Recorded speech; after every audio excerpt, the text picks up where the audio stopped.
नमस्कार दोस्तों। यह कहानी आपके लिए बहुत ही महत्वपूर्ण है क्योंकि इस कहानी में आपके जीवन से जुड़े कई सवालों के जवाब हैं। तो कहानी को अंत तक जरूर सुनिए। एक ब्राह्मण था।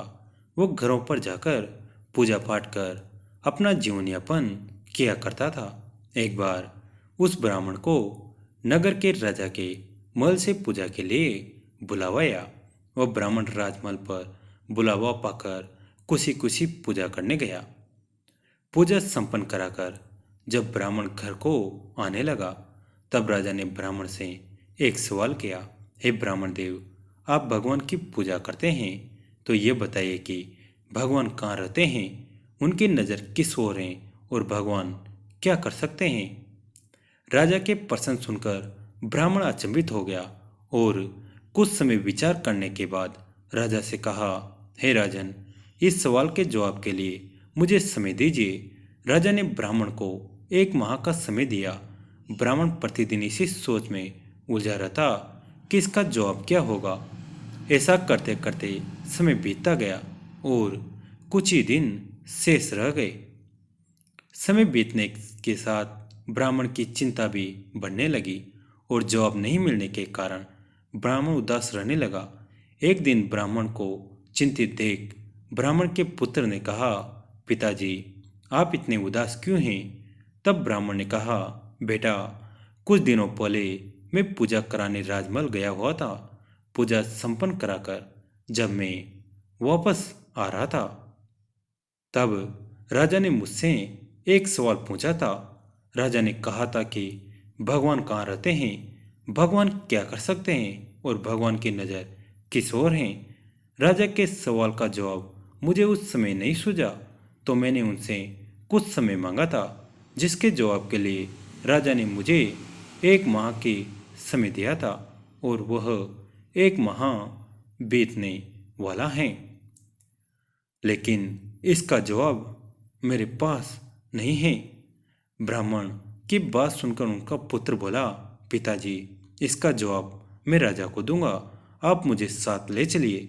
एक माह पूरा हुआ तब ब्राह्मण अपने पुत्र को लेकर राजमहल गया और राजा से कहा, हे राजन, आपके सवाल का जवाब मेरा पुत्र देगा। राजा ने ब्राह्मण के पुत्र से वही सवाल पूछा, बताओ, भगवान कहाँ रहते हैं, भगवान की नज़र किस ओर है तथा भगवान क्या कर सकते हैं। उस ब्राह्मण पुत्र ने राजा से कहा, हे राजन, क्या आपके राज्य में पहले अतिथि का आदर सम्मान नहीं किया जाता। यह सुन राजा को थोड़ा लज्जित महसूस हुआ। पहले उस बालक को आदर सत्कार के साथ स्थान दिया गया, फिर पीने हेतु सेवक दूध का गिलास लाया गया। वो बालक दूध के गिलास को पकड़कर दूध में उंगली डालकर घुमाकर बार बार दूध को बाहर निकालकर देखने लगा। यह देख राजा ने पूछा, यह क्या कर रहे हो।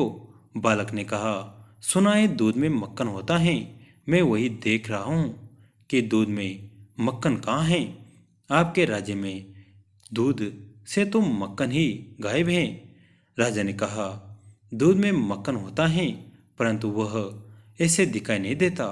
जब दूध को जमा कर दही बनाया जाता है और फिर दही को मता जाता है, तब जाकर मक्खन प्राप्त होता है। ब्राह्मण के पुत्र ने कहा, महाराज, यह आपके पहले सवाल का जवाब है। जिस तरह दूध से दही और फिर दही को मथने से मक्खन प्राप्त होता है, उसी प्रकार परमात्मा प्रत्येक जीव के अंदर विद्यमान होते हैं, परंतु उन्हें पाने के लिए सच्ची भक्ति की आवश्यकता होती है। मन से ध्यानपूर्वक भक्ति करने पर आत्मा में छुपे हुए परमात्मा का आभास होता है। राजा ब्राह्मण के पुत्र के जवाब से खुश हुआ और कहा, अब मेरे दूसरे सवाल का जवाब दो, भगवान किस ओर देखते हैं। उस बालक ने कहा, राजन, इसका जवाब मैं दूंगा, परंतु मुझे इसके लिए एक मोमबत्ती की आवश्यकता है। राजा ने तुरंत मोमबत्ती मंगाई और उस बालक को दिया। उस बालक ने मोमबत्ती को जलाकर कहा, राजन, आप बताइए, इस मोमबत्ती की रोशनी किस ओर है। राजा ने कहा, इसकी रोशनी चारों दिशाओं में एक समान है। तब उस बालक ने कहा, हे राजन, यही आपके दूसरे सवाल का जवाब है, क्योंकि परमात्मा सर्वद्रष्टा हैं और उनकी नज़र सभी प्राणियों के कर्मों की ओर परस्पर रहते हैं। राजा उस बालक को जवाब से अत्यधिक प्रसन्न हो गए। तब वो अंतिम प्रश्न के उत्तर के लिए और भी उत्सुक हो उठे।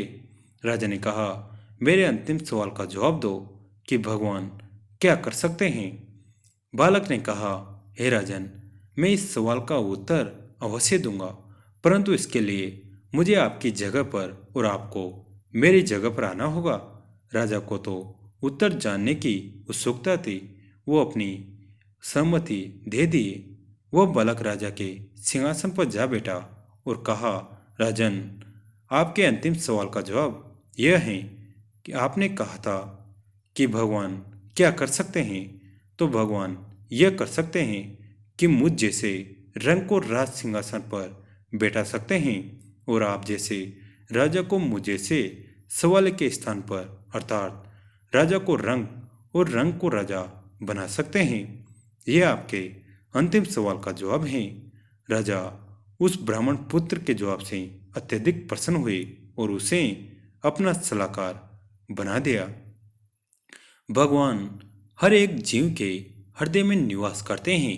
परमात्मा के साथ प्रेम करेंगे तो वो आपको सही मार्ग दिखाएंगे।